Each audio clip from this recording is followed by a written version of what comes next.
Bienvenidos a un nuevo desayuno del Foro de la Nueva Comunicación, que patrocina, como saben, Vodafone, y que en este caso tenemos la oportunidad de escuchar a Montserrat Domínguez en apenas un mes y 2 días, me comentaba ahora, de su proyecto que dirige Huffington Post. Para presentar a Montserrat va a tener la palabra Soledad Gallego Díaz.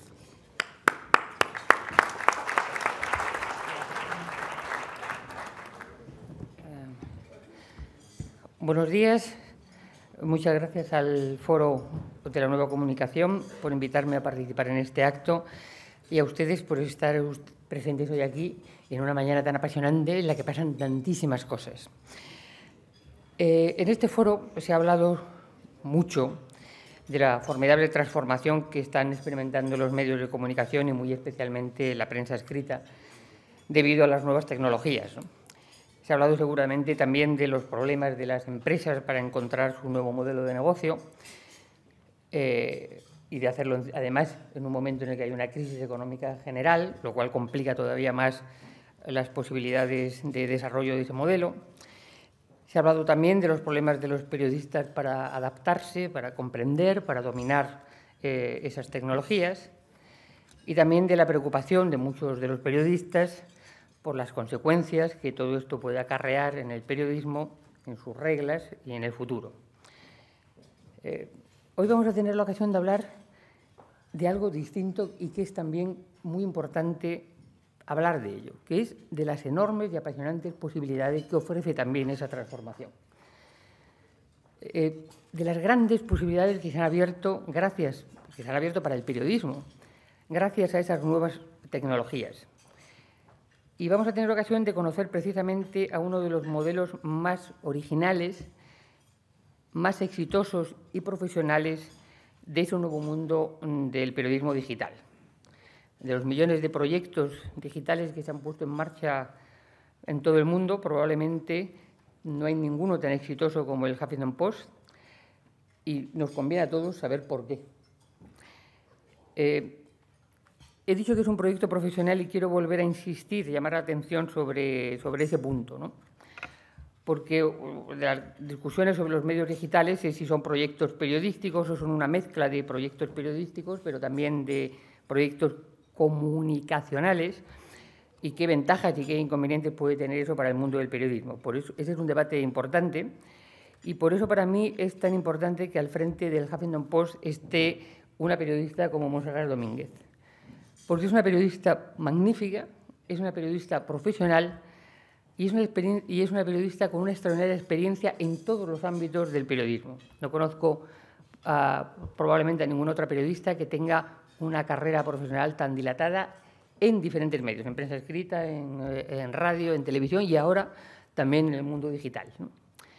La presencia de Montserrat al frente de este proyecto es una buena noticia para los periodistas, para el conjunto de los periodistas, porque significa que el Huffington Post español, con sus peculiaridades, con sus características, va a tener un fundamento periodístico que le va a dar Montserrat. Ustedes la conocen como yo, es, ya he dicho, una periodista relevante en todos los medios por los que ha pasado. Empezó en la agencia EFE, cree como yo que las agencias son las mejores escuelas posibles para periodistas jóvenes. Fue a Nueva York a estudiar en la Universidad de Columbia, aprendió medios audiovisuales y cuando regresó a España tuvo una carrera vertiginosa en televisión y en radio. Todos la recordamos al frente de telediarios y de todo tipo de programas informativos, pero también entrevistando a políticos o cubriendo informaciones como la muerte de Hassan II en la calle, ¿no? Es una periodista que a mí me gusta mucho que esté al frente del Huffington Post porque es una periodista que ha ejercido en directo. Y eso es una cosa que los periodistas agradecemos, que es que los responsables de los medios tengan experiencia de cómo se obtiene la información y cuáles son los problemas que eso plantea. Y Montserrat tiene una gran experiencia que va a ser básica para el Huffington Post, ¿no?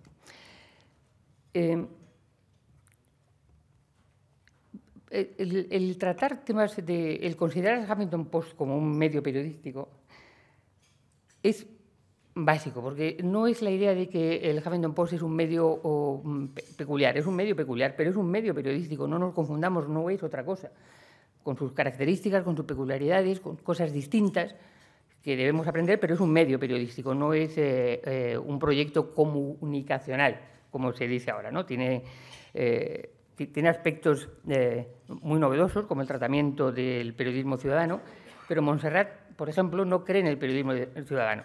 Entendámonos, no es que no lo valore, no lo aprecie, no quiera sacar el máximo provecho del periodismo ciudadano, pero no cree que el periodismo ciudadano pueda sustituir al periodismo profesional, ¿no?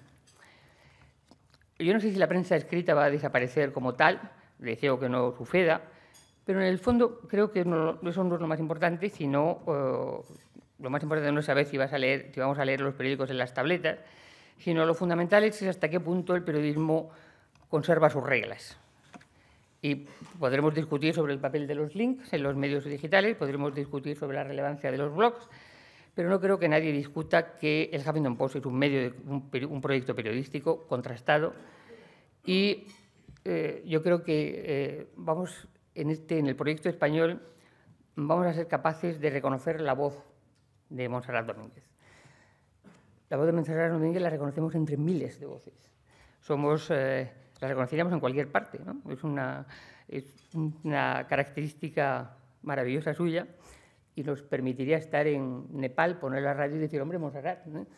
Eso es importante que reconozcamos su voz en el Huffington Post y estoy segura que va a ser así y que el Huffington Post tendrá su sello tan distintivo, tan cercano y tan apasionado como es ella y como es su voz. Muchas gracias.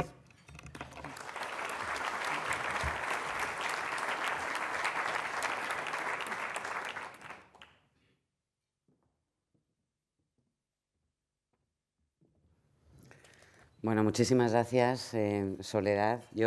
Muchas veces me preguntan cuáles son mis referentes en los medios de comunicación, en esta profesión.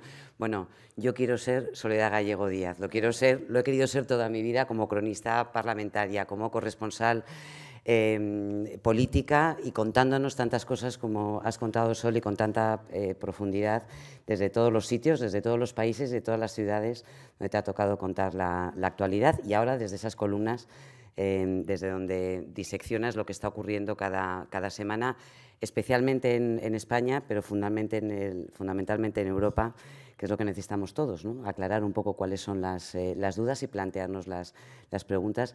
A mí me gustan las periodistas como tú y yo quiero ser como tú, o a eso aspiro. Muchísimas gracias al Foro de la Nueva Comunicación por invitarnos y muchísimas gracias a todos ustedes por venir esta mañana, entre otras cosas, para tratar de averiguar lo que es la pregunta del millón, a la que trato de responder en los últimos meses y en las últimas semanas, que es el Huffington Post. Yo, que no soy una teórica de la comunicación, sino una periodista, por lo tanto, me van a disculpar sobre todo los colegas que han venido esta mañana y que tienen más experiencia que yo en lo que son los medios digitales, pero yo lo que les quiero contar es cómo veo yo el Huffington Post y cómo estoy descubriendo las posibilidades que las nuevas tecnologías nos ofrecen a los periodistas.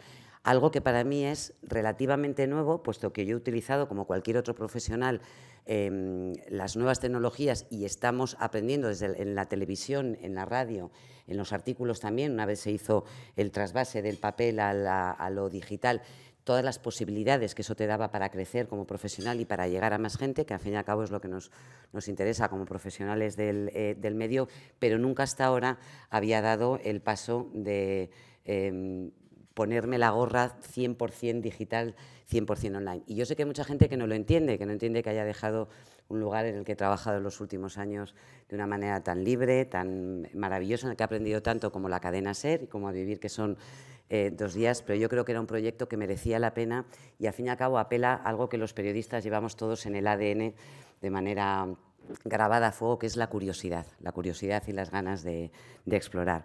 Ojalá, Soledad, no supiera cuál es la raíz o la clave del éxito del Huffington Post en Estados Unidos, que efectivamente es un éxito y se puede explicar a posteriori. Ojalá supiéramos reproducir ese éxito aquí en España, pero las circunstancias son distintas, los retos distintos y nuestra personalidad también.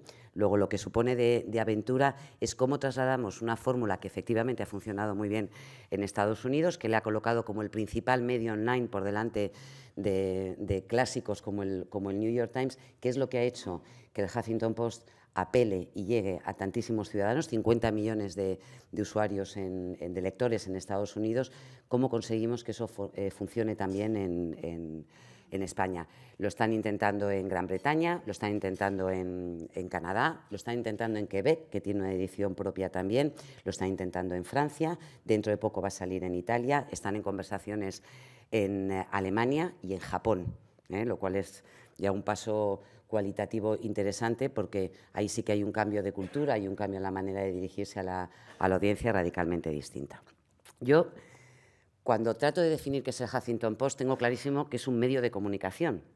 Es más cosas, pero clarísimamente es un medio de comunicación. ¿Por qué? Porque nosotros hacemos periodismo y contamos las noticias que están pasando basándonos en lo que cualquier otro medio tradicional, ya sea de radio, ya sea de prensa escrita, ya sea de televisión, hace, que es decir, acudir a las fuentes, ir a las ruedas de prensa, salir a la calle, estar con los mineros esta mañana, estar en el Parlamento para ver qué es lo que cuenta el presidente Mariano Rajoy, para ver qué es lo que contesta la oposición, llamar directamente a las fuentes, utilizar las agencias, y efectivamente sigo pensando que las agencias es la mayor escuela y la mejor escuela de periodismo, utilizar las agencias y naturalmente utilizar todos los recursos que hay ahora mismo online, en la web, porque prácticamente todos los medios de comunicación tienen su edición online y eso es una fuente progresiva. Luego también, lógicamente, las redes sociales, que también aportan información si hay periodistas que son capaces de filtrar, de subrayar y de leer qué es lo que es importante o qué es lo que es sencillamente una opinión de una persona que va ocurriendo por la calle. Pero de eso, de las redes sociales, quería hablar luego. Lo que me refiero es que no hacemos nada diferente que hace otro medio de comunicación, que es lo que el Huffington Post trata de hacer, aportar un enfoque distinto, un enfoque más fresco, más irreverente, más insolente en algunas ocasiones, utilizar un lenguaje más fresco, mucho más pegado quizás al lenguaje de la calle, que yo creo que es obligatorio si queremos conectar y establecer una conexión con muchísima gente nueva que se incorpora a lo que es la actualidad, el debate público, y que entiende que los medios de comunicación están marcando diferencias respecto a cuáles son sus intereses y eso se nota clarísimamente en el lenguaje. Una de las señas de identidad también es la independencia del Huffington Post. Nosotros somos parte de Prisa, naturalmente, pero tenemos independencia a la hora de enfocar, de escoger los asuntos y de decidir cuáles van a ser nuestros protagonistas y cuál es el enfoque que vamos a dar a la información. Que nos queda mucho por delante para poder dar exclusivas como la que dio El País ayer acerca del memorándum de la Unión Europea, naturalmente. Este es un trabajo en construcción. Somos una redacción pequeña, con 8 periodistas en plantilla, con la colaboración de algunos becarios que provienen del máster del País y con poco a poco colaboradores que irán aportando también su valor al Huffington Post. Pero aspiramos a ser muchísimo más y a medida que seamos más, seremos más ambiciosos porque somos una redacción ambiciosa a la hora de crear y de generar información propia. Otra seña de identidad clarísima de Huffington Post respecto a otros medios es la agregación. La agregación es algo que hacen todos los medios online desde que existe esa posibilidad, que es establecer enlaces a lo que publican otros medios de comunicación. ¿Cuál es la diferencia de lo que hace un medio cualquiera a lo que hacemos nosotros? Que lo hacemos abiertamente, con transparencia y yo creo que con elegancia. Es decir, nosotros no tenemos ningún tipo de problema en enlazar a la entrevista en exclusiva que El Mundo publica hoy con Carlos Díbar, porque nos parece que ningún comentario, ningún artículo es lo suficientemente relevante comparado con escuchar al propio expresidente del Consejo General del Poder Judicial en directo. Y enlazamos directamente. Y enviamos el tráfico al Mundo, al mundo.es, obviamente, porque lo tiene colgado. Y los que saben de tendencias y de tráfico y de números nos dicen que no es una buena idea, porque lo que estamos haciendo es regalar a esos lectores que tanto cuesta atraer a tu medio, regalárselo y pasárselos directamente al Mundo, o esta mañana claramente a contenidos a los que nosotros no podemos llegar sobre el memorándum y sobre el rescate o la intervención directamente de la Unión Europea que está publicando El País, pero también otros blogs y otros medios más pequeños y, por supuesto, Radio Televisión Española, la cadena SER y otras plataformas que están publicando información que nos parece relevante o interesante, aquí o fuera, porque aunque el idioma sigue siendo una barrera, somos un periódico en español Somos una comunidad que habla español y hay infinidad de medios en toda América a los que nosotros podemos enlazar directamente sin pedirle el plus a los lectores de leer en otro idioma, pero también podemos enlazar sin ningún tipo de problema al Financial Times, a Reuters o un periódico noruego que era el que publicaba ayer las fotos de Sara Carbonero perdiendo los papeles delante de la prensa. Lo podemos hacer y lo hacemos de una manera abierta, transparente, porque entendemos que es una nueva economía en la red, en la cual tú no obtienes un beneficio inmediato de ese lector que a lo mejor se suma a tu número de lectores, sino que le invitas a entrar a otro medio y con eso te ganas posiblemente su confianza en que lo que les va a ofrecer el Huffington Post es lo mejor que hay en el panorama, a pesar de que eso nos cueste algo en términos de tráfico o en términos de lectores. Yo sé que hay gente que no acaba de entender el concepto de lo que es el enlace. Nosotros lo hacemos de manera abierta porque entendemos que es una garantía y un compromiso de transparencia con los lectores, decir, yo no puedo mejorar esta información. Os voy a decir dónde la he leído, dónde nos parece que está magníficamente contada, articulada, cuáles son las mejores fotos, cuáles son los mejores profesionales. Si os apetece conocer esta noticia, yo os invito a que entréis en otro lugar. Y, de hecho, Soledad, una de las cosas más sorprendentes que me ha pasado estos días con los colegas de la redacción del País, que me están diciendo es que me entero muchas cosas de lo que está ocurriendo.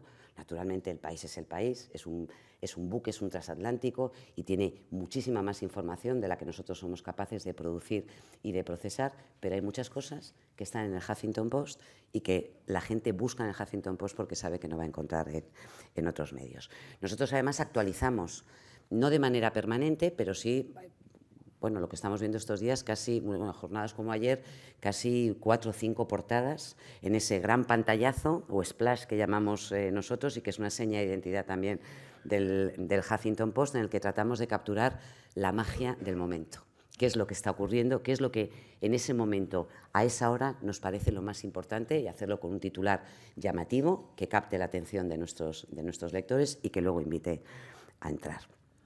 Una parte fundamental del Huffington Post, y aquí veo también esta mañana que han venido algunos blogueros, y yo además quiero aprovechar hoy para agradecer muy especialmente a todos aquellos que decidieron escribir y colaborar y contribuir al Huffington Post sin ni siquiera saber qué medio era o teniendo apenas una referencia sobre lo que era en Estados Unidos, porque no es fácil que cerca de 150 blogueros, algunos de ellos firmas de muy reconocido prestigio, cada uno en sus ámbitos profesionales, decidieran apostar y escribir desde el primer momento en el Huffington Post cuando todavía no éramos prácticamente nada. Bueno, pues los blogs se han convertido en otra de las columnas fundamentales del Huffington Post. ¿Por qué? Pues porque damos voz no solamente a los políticos, a los científicos, a los economistas, a los periodistas que quieren escribir con nosotros, a gente de la calle, a personalidades relevantes del 15M, chicos muy jóvenes que están escribiendo y que están contando cosas interesantes, a científicos de distintas áreas que están aprovechando esta oportunidad para contar cosas que habitualmente solamente cuentan en revistas científicas y que para ellos es una posibilidad de divulgación absoluta, a escritores que quieren contar a qué han dedicado los últimos 2 o 3 años su libro, qué investigación han realizado, qué línea argumental han querido continuar, por qué la están poniendo en las librerías y que nos lo quieren contar. A infinidad de gente, como por ejemplo ese minero y su mujer, que llevan explicándonos en su diario, él se lo va contando por teléfono, ella lo va transcribiendo y hemos podido seguir la marcha no a través de los testigos, sino a través directamente de alguien que está viviendo la marcha y que está sufriendo por el futuro de su profesión en estos momentos. Todos ellos están escribiendo blogs, hay infinitos blogs e infinitas maneras de colgarlos en la blogosfera y de acceder a la gente, pero el Huffington Post es una de las maneras más rápidas de llegar a un mayor número de gente posible.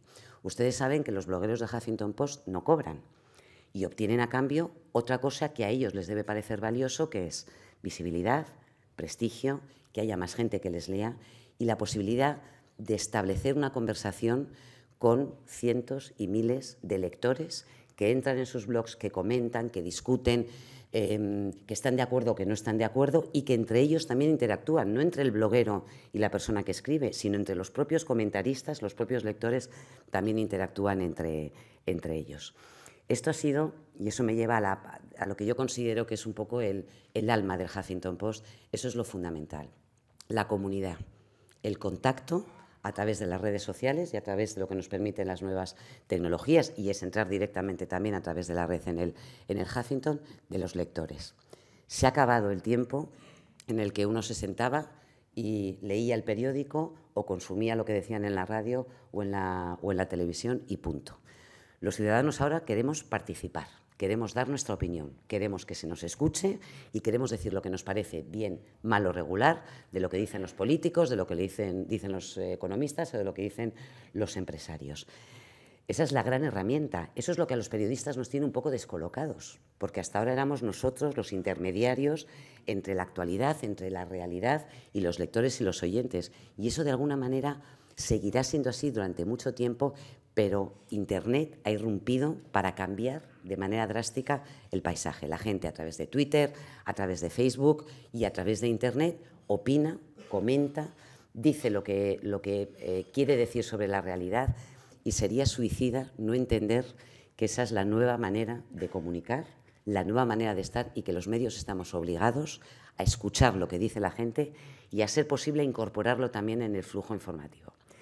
Huffington Post, la versión norteamericana, ha ganado este año su primer premio Pulitzer.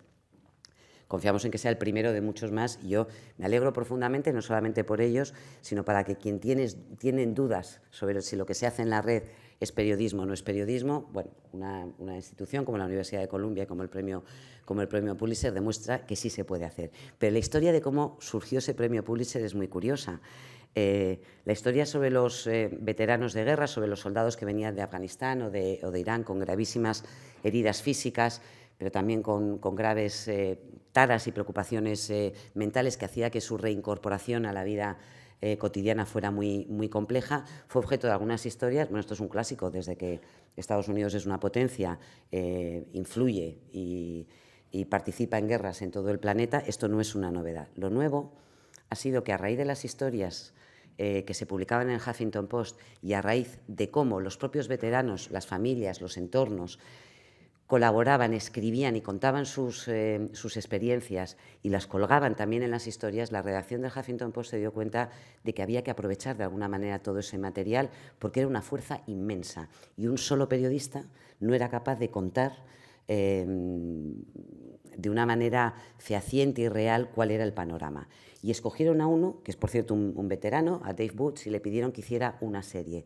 Pero para esa serie él se basó en infinidad de testimonios que poquito a poco habían ido dejando caer los propios ciudadanos y los propios protagonistas de la historia en la red. Eso, bien trabajado, bien contextualizado, que es el trabajo que tenemos que hacer los periodistas, bien explicado, es el trabajo que finalmente ha ganado un premio Pulitzer.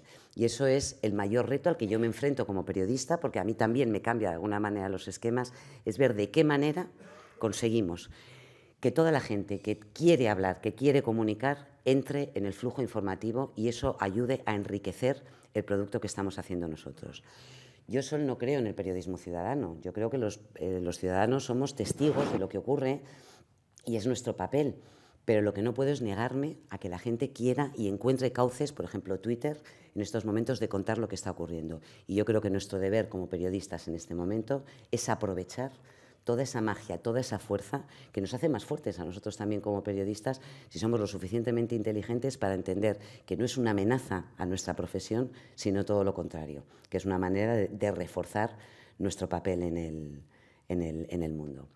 Eso es un poco, a líneas generales, lo que yo estoy descubriendo de los medios online y de todo lo que nos pueden facilitar, lo que nos pueden enriquecer como sociedad y, desde luego, lo que nos puede enriquecer como medio de comunicación.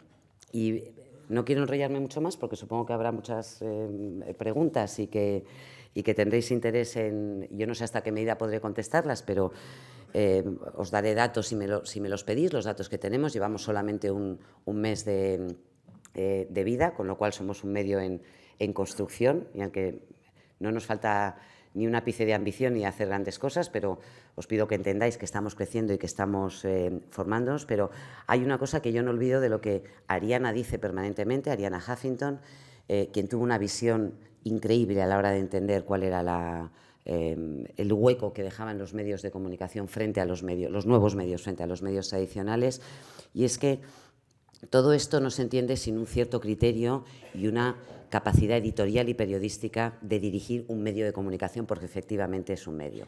En el Huffington cabe todo. Se van a encontrar hasta el Gracias Sara, que ha sido trending topic y del que todo el mundo habla en la red, hasta, lógicamente, información sobre lo que está ocurriendo en estos momentos en Europa, lo que está ocurriendo con la marcha minera, nuevas tecnologías, todo tipo de información. Cualquier cosa que luego sirve para que en cualquiera de estas mesas nosotros comentemos la actualidad y que no es exclusivamente esa información seria, esas hard news que nos daban habitualmente los periódicos.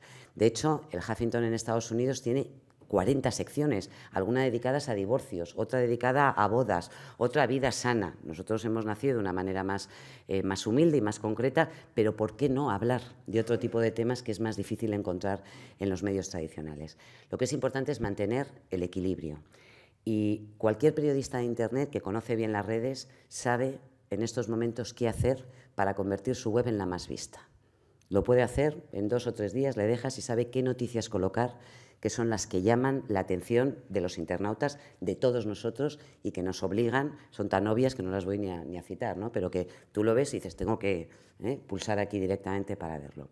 Ese no es el espíritu del Huffington Post, eso es demasiado fácil.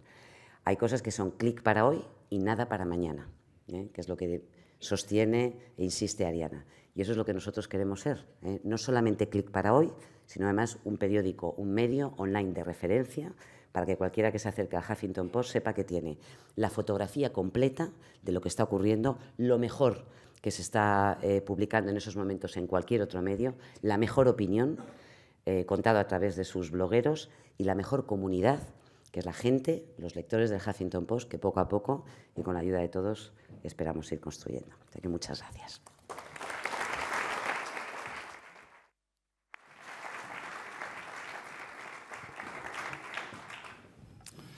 Muchas gracias, Montserrat. Vamos con las preguntas. ¿Abrir un medio de comunicación en una época de crisis es un atrevimiento o es una oportunidad? Yo creo que es la única manera de explorar, precisamente en épocas de crisis, cuál es el camino para el futuro. Yo creo que hay un malentendido. El periodismo no está en crisis. Está en crisis el modelo de negocio que sustenta el periodismo tal y como lo entendemos. Nosotros los periodistas seguimos haciendo nuestro trabajo, yo creo que razonablemente bien o mal, eso entra luego a juicio de cada uno, pero el periodismo es hoy más necesario que nunca, sobre todo a medida que tenemos más y más medios que nos ofrecen lo que uno podría decir que es prácticamente la misma información al mismo tiempo. Luego, el análisis, el criterio, la intuición, el olfato de un buen periodista a la hora de explicar qué es lo que está ocurriendo, de entender y de leer más allá del discurso o de la nota de prensa de un político, de saber dónde hay que hurgar, es más importante que nunca. Y lo que está ocurriendo es que los medios de comunicación tradicionales, los negocios en los que se sustentan los medios, están sufriendo, por un lado, la crisis económica que padece el panadero o el frutero, pero además la revolución que ha supuesto Internet, que está, de alguna manera, y la gratuidad en Internet, que está cambiando nuestra manera de negocio. Así que es obligatorio explorar nuevas vías. Y yo estoy viendo, y además sé que en septiembre empiezan distintas fórmulas de distintos grupos, bienvenidas sean. Yo no sé cuál es el camino, no sé si el Huffington es el futuro, pero estamos obligados a explorar y a buscar nuevas fórmulas que hagan que algo que es profundamente necesario y cada vez más, que es el periodismo, encuentren también una rentabilidad y una sostenibilidad que les haga permanecer en el tiempo. ¿La marca, el nombre de Huffington Post, es una ventaja o es un inconveniente en España? Es horrible, es un dolor de muelas espantoso. Bueno, yo creo que a partir de hoy vais a poder ver, hemos hecho un pequeño vídeo, que casi es una broma, con lo que nos cuentan nuestros técnicos sobre las búsquedas fallidas en Google. Claro, es Jacinto, Huffington, con A, con una F, con la G en el medio, con la H, es decir, cualquier tipo de manera que se os ocurra de escribir el Huffington, que es complicado, y yo incluso a veces escribiendo mi correo y las claves tengo que volver a darle al borrar para escribirlo bien, es una auténtica locura, pero tampoco es fácil en Estados Unidos. Y Schwarzenegger también le votaron, a pesar del nombrecito que se traería, y aquí tomamos la tónica Schweppes y nadie sabe muy bien, no sería capaz de deletrear. ¿No? Es un problema. La ventaja es que ahora tenemos la ayuda de los propios buscadores y de los propios ordenadores que recuerdan el nombre. A pesar de eso, en el primer mes de vida hemos tenido acumulado, bueno, el primer mes de vida sin contar la primera semana, porque como recordaréis, nosotros salimos el 7 de junio y estos datos que os estoy dando corresponden a junio, es decir, que es un mes menos un día. Ha habido 1.200.000 usuarios únicos o navegadores únicos, creo que es lo que debía decir, perdonadme, pero es que estoy todavía aprendiendo el lenguaje, que han entrado en el Huffington Post. Y de hecho tenemos un número sorprendentemente grande de lectores que entran directamente a través de la marca, no a través de Google, no a través de Facebook o de Twitter o a través del País, que también nos invita a los lectores a través de una ventana en la que se puede entrar en Huffington Post, sino directamente, lo cual es un mérito y yo creo que dice mucho de que esos miedos de que este nombre no va a calar, nosotros somos lo que somos y tal, no es cierto. La gente se maneja ya con los idiomas, incluso con los nombres tan impronunciables como el Huffington. ¿Y qué tal la publicidad? ¿Os llega la publicidad? La publicidad va muy bien, por lo que me cuentan. Yo soy la directora editorial, no la directora comercial, luego pero bueno, algo te dirán. Pero sé que se llegó a un acuerdo y yo quiero agradecer también a los anunciantes que sin conocer el producto y partiendo de cero, apostaron por un acuerdo que creo que tienen exclusiva durante unos meses con cuatro anunciantes. Como los datos son buenos y yo confío en que el trabajo irá aumentando, iremos aumentando el número de...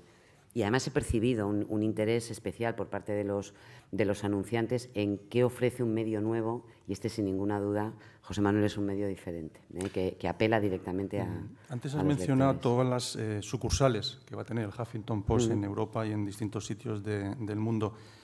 ¿Podéis utilizar colaboradores de esas sedes? Es decir, ¿tenéis corresponsales cuando esté en Gran Bretaña? No, corresponsales no. Es una manera diferente. Ten en cuenta que nosotros tenemos la barrera del idioma, porque este es el primer Huffington Post en español.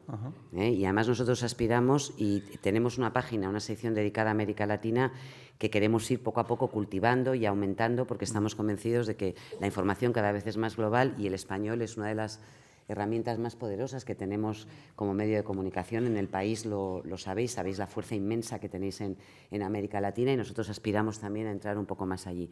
Eso no podemos, pero de hecho sí que hemos traducido ya algunos posts, algunos blogueros que nos han parecido interesantes de otras secciones, de la misma manera que en Estados Unidos ya han traducido algunos blogueros españoles.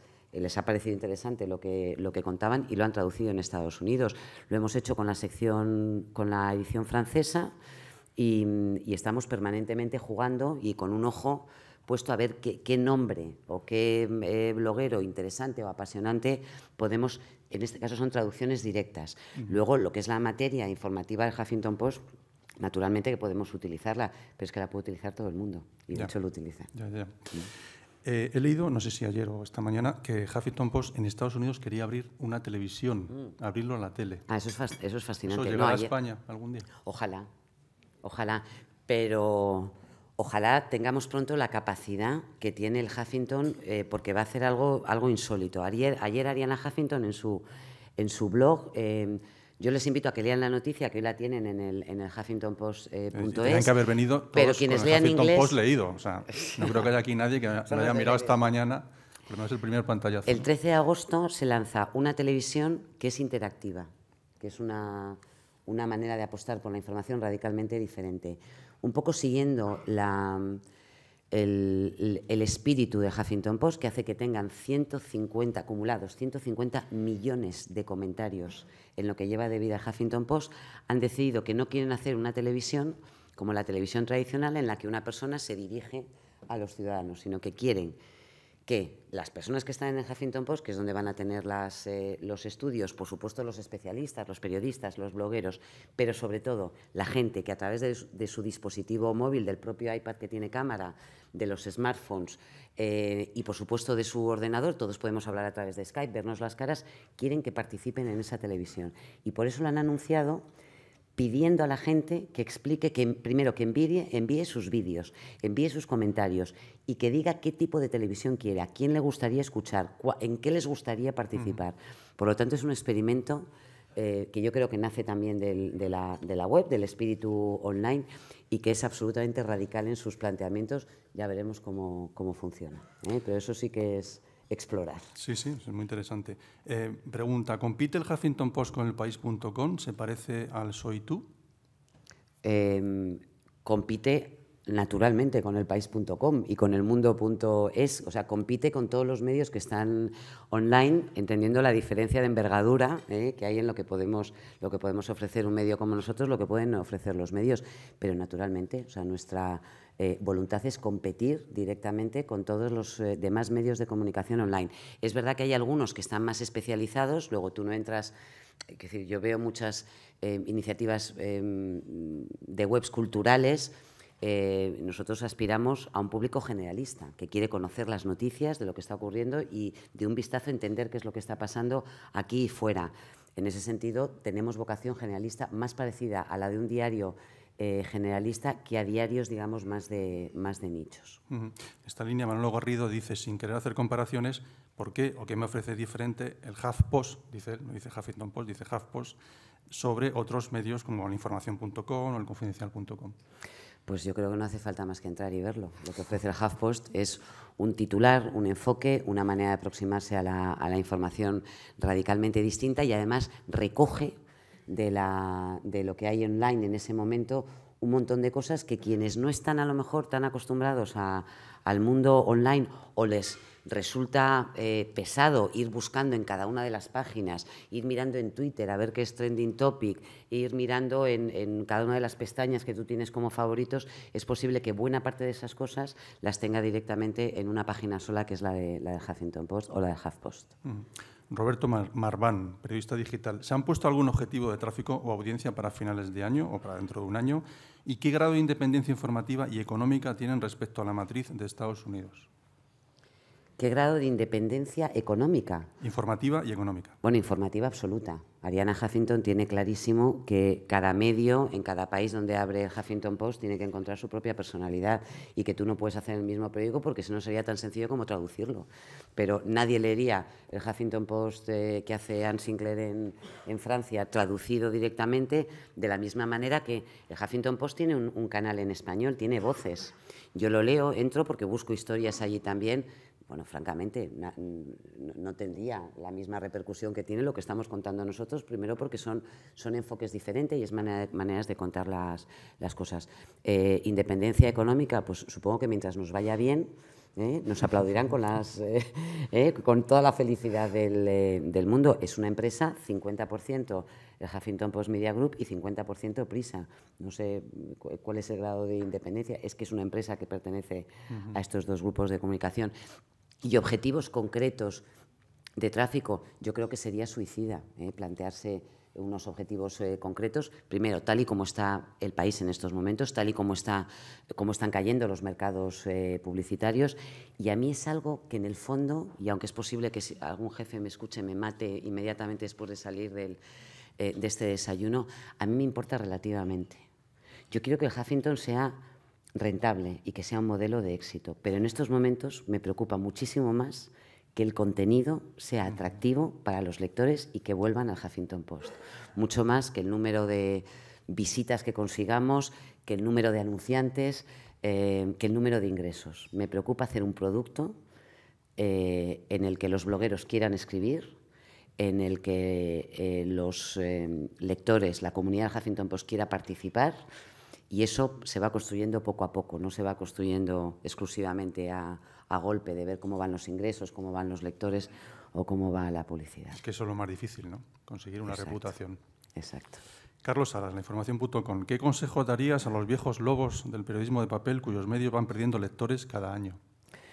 Pues yo no me atrevería a dar consejos, yo solamente les diría que aprovechen. Lo que ocurre es que es un poco pretencioso dar consejos, porque yo estoy viendo, nosotros como sabéis estamos en Miguel Yuste, y yo lo que estoy comprobando en los compañeros del país directamente, pero antes cuando yo salgo hablando con otros colegas, es de qué manera los mejores periodistas cada vez se van quitando más los adjetivos digital, de papel, clásico, tradicional, para entender que el periodismo, la esencia, es lo importante, y luego el apellido que te pongas, digital, de radio, de televisión, de prensa, tiene un valor cada vez menor. Y yo estoy viendo la transformación porque yo estoy protagonizando una transformación, y es una periodista que ha hecho periodismo en distintos medios y que ahora lo está haciendo en otro diferente y está tratando de aprender un poco cuál es la magia y cuáles son los trucos de cada uno de esos medios, de esos instrumentos distintos a los que nos referimos, o a través de los cuales nos intentamos acercar al lector, pero el impulso es el mismo, la curiosidad por saber, el interés por contar lo que otros posiblemente quieran que la ciudadanía no sepa, por ir un poco más allá, la curiosidad, el compromiso con los ciudadanos, que es fundamental. Eso, ¿te ha costado mucho el cambiar la radio a meterte en este proyecto? ¿O No. echar de menos la radio? Sí, echo de menos la radio, echo de menos las tertulias, echo de menos algo que todavía en el Huffington no he podido hacer, que son las entrevistas, que es un género que a mí me ha apasionado y que llevo haciendo desde hace mucho tiempo. Todo eso lo echo de menos relativamente, porque estoy fascinada con lo que estoy descubriendo, estoy aprendiendo, estoy haciendo un máster en lo que son los medios online, y por eso os pedía disculpas, porque hay algunos veteranos en la prensa digital que a lo mejor sonríen, ¿no?, cuando yo expreso con cierta ingenuidad lo que yo estoy descubriendo, pero es que lo estoy descubriendo y me estoy dando cuenta que hay mucha gente también que está haciendo ese mismo proceso que estoy haciendo yo, que es descubrir todas las posibilidades que nos ofrecen los medios online. Echo de menos algunas cosas, pero de la misma manera que eché de menos aspectos de la televisión en la radio, que echo de menos el papel. Yo echo de menos el papel. Yo escribo mi blog y a mí me encantaba verlo en La Vanguardia. Es que me fascinaba verlo en papel. Los que venimos, Soledad, de los medios audiovisuales, nos produce una fascinación casi religiosa, ¿no?, el tenerlo escrito en papel.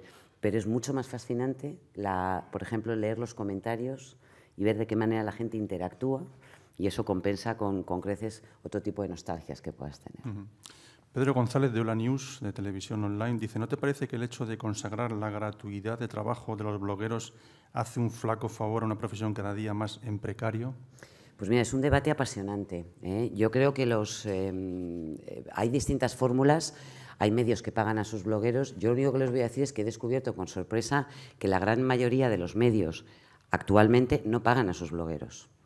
Es decir, no es el Huffington Post. El Huffington Post es el primero en decirlo con claridad, con nitidez, sin trampa ni cartón. Quien quiera aceptar las condiciones son las que son. Pero estoy descubriendo que hay muchísimos otros medios, grandes medios de comunicación, que tampoco pagan a los blogueros. Y respecto a la pregunta de Pedro, sí que es preocupante si entiendes que los blogueros están restando valor a la profesión, pero es que yo no lo entiendo así.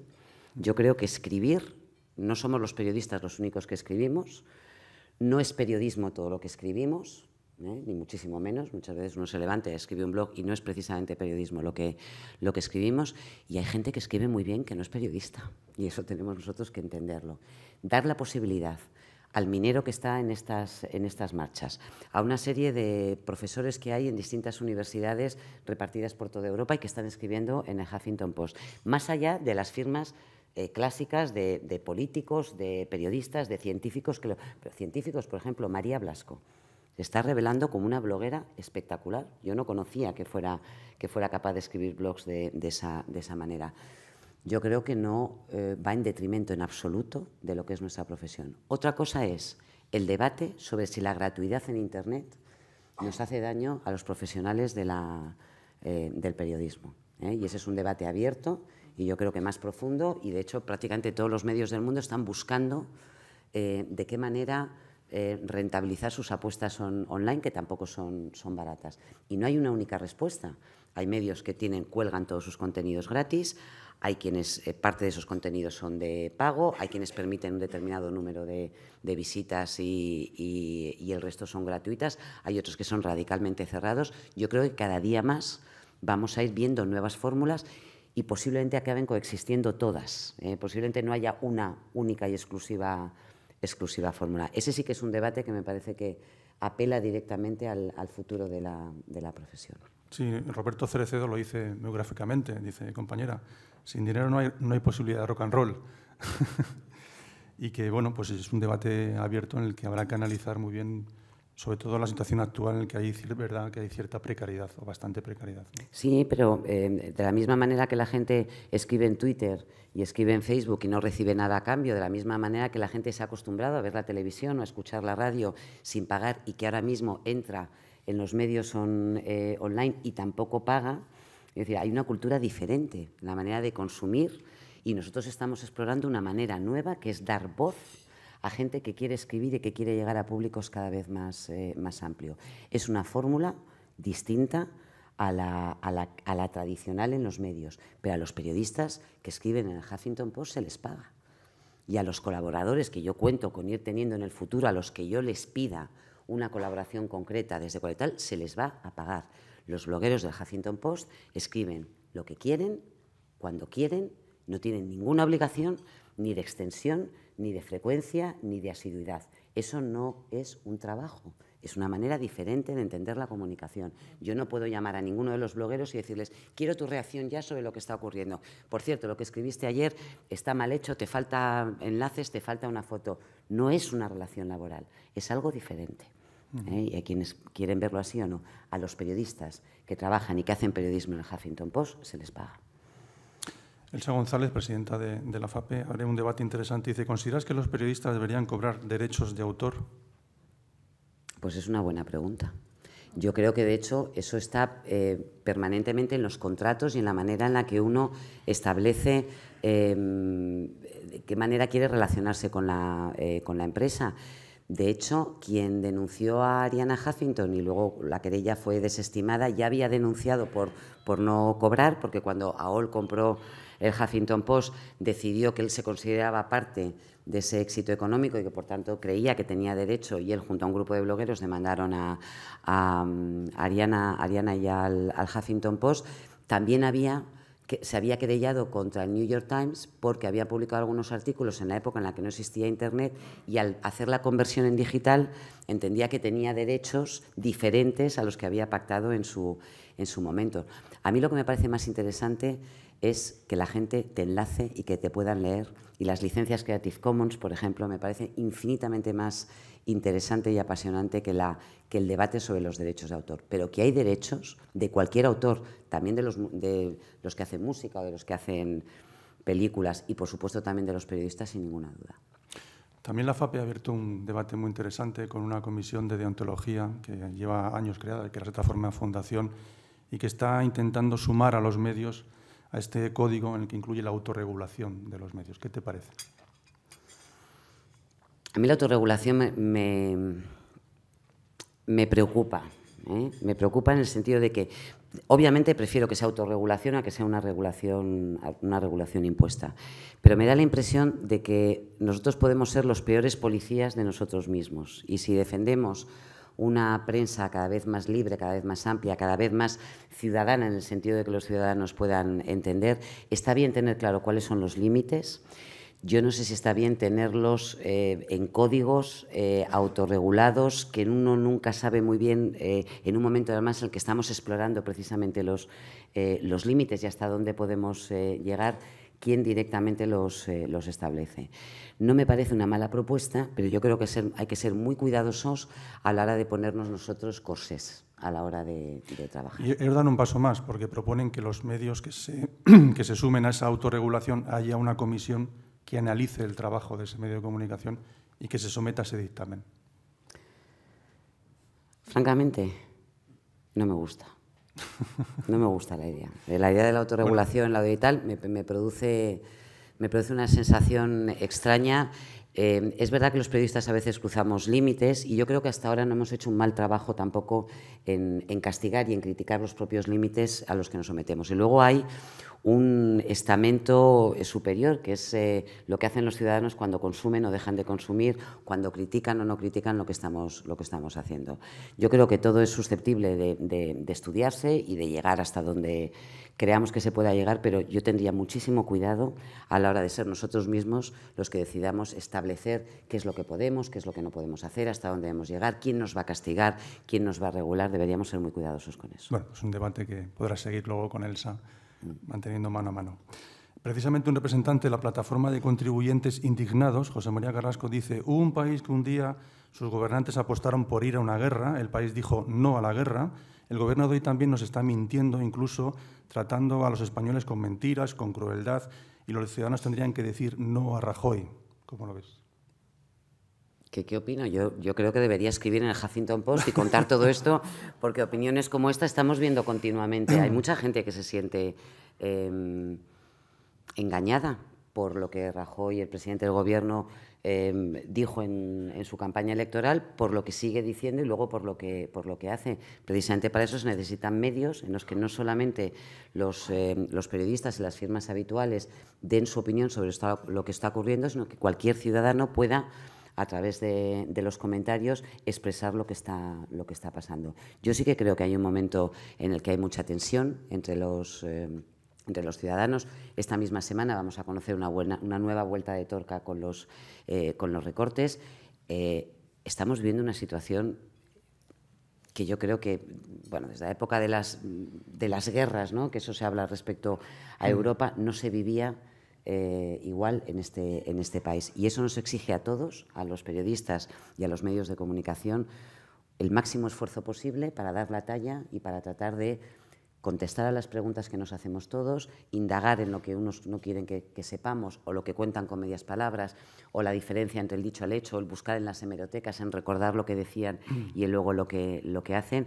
Por eso creo que como profesional es un momento único para atreverse a hacer cosas diferentes y sobre todo para contarlo. Como profesional, pero no como periodista ciudadano. Antes has mencionado que no crees en el periodismo ciudadano. No, yo no creo en el periodismo ciudadano. A mí eso me parece una etiqueta buena, divertida, interesante para definir un proceso, pero yo no creo en que los ciudadanos sean periodistas. Yo creo que un ciudadano puede contar que está en Sol y que está en la marcha, o que está viendo cómo se caen las Torres Gemelas, o que está viendo cómo apuñalan a un vecino, o que acaba de descubrir el Códice Calixtino metido en un garaje. Pero eso no es ninguna novedad. La novedad es que lo puede contar y que puede llegar a más gente cuando antes necesitaba obligatoriamente de un altavoz, que son los medios de comunicación. Es absurdo no ser conscientes de que eso es una fuerza inmensa y de que tú puedes seguir un partido de fútbol a través de Twitter o puedes seguir una marcha, una manifestación a través de Twitter. ¿Eso les convierte en periodistas? No, les convierte en testigos directos de lo que está ocurriendo. Y eso tenemos que aprovecharlo nosotros también, los periodistas, para ofrecerlo a los ciudadanos. Pero es que era nuestra obligación antes. Nuestra obligación era ir a Tiananmen y contar lo que estaba ocurriendo y preguntar a los ciudadanos chinos que cómo estaban viviendo ese momento. Lo comentábamos antes con Rosa María Calaf. Siempre hemos ido con un micro, los que hacíamos televisión, los que hacían radio y los que no, con la libreta, preguntando a la gente cómo estás viviendo esto, cómo te llamas, qué estás haciendo aquí, tú qué viste, a ti qué te contaron. Eso no es ninguna novedad, eso no es periodismo ciudadano. Pero sí es cierto que los ciudadanos tienen una manera directa ahora de comunicarse entre ellos y con el resto de la sociedad que antes no tenían. Y nosotros, los periodistas, tenemos que ser conscientes de eso. Aquí al lado, Rajoy, como sabe todo el mundo está en el Congreso de los Diputados, acaba de anunciar que va a suspender la segunda paga extraordinaria de los funcionarios. ¿Cómo vais a tratar esto en el Huffington Post? Pues me imagino que lo estarán tratando ya. Mira, estoy un poco nerviosa porque últimamente no dejo de consultar el iPad y de consultar el smartphone. Si no os importa, si alguien puede entrar en el Huffington Post y decirme cómo lo estamos tratando. Hombre, tenemos un grupo de periodistas bastante capaces, creativos e inteligentes que no necesitan que su directora les diga cómo tienen que titular, afortunadamente. ¿Pero qué diferencia puede tratar, por ejemplo, este tema concreto? Pues mira, ¿Qué diferencia con cualquier otro medio va a tratar el Huffington Post este asunto? La diferencia, por ejemplo, te lo cuento en la noticia más clara de ayer por la tarde, a última hora, a medida que fuimos conociendo el memorándum y las condiciones. Si no recuerdo mal, la portada era una foto de Luis de Guindos, que además sacamos nada más conocer la información, que era: no lo llames rescate, llámalo intervención. Entonces, la palabra rescate y la palabra intervención, sabéis que la tipografía del Huffington es muy llamativa porque espera captar vuestro interés y vuestra atención. Jugaba con dos palabras que parecen tabú en el lenguaje político. Eso es lo que nos diferencia. Quizá de una manera más clásica, más tradicional, la que siguen los otros medios a la hora de titular. Nosotros podemos jugar con los titulares, podemos utilizar la ironía, podemos utilizar algo que eso sí que es muy español, el sentido del humor, a veces el humor negro, ¿no? A la hora de dirigirnos, de jugar con la información, porque somos más irreverentes a la hora de aproximarnos a la actualidad, y eso se nota en la manera que tenemos de titular, en la manera que tratamos de atraer la atención e incluso en la propia manera de enfocar el contenido. Pues mucha suerte con esa irreverencia y mucho ánimo para continuar en el futuro. Va a cerrar el acto José Romero de Vodafone. Gracias, José. Bueno, pues muchas gracias a todos. Yo creo que cualquiera que haya seguido un poco la trayectoria de Soledad y de Montserrat estará de acuerdo conmigo que practican un periodismo sin estridencias, reflexivo, profundo, y que lo que agradece el lector o el que los oímos es que nos tratan como adultos, nos dejan espacio para pensar, para incorporar nuestra manera de ver las cosas, y yo confío y estoy seguro que lo hará, que Montserrat llevará al Huffington Post esta manera de hacer periodismo. Mucha suerte.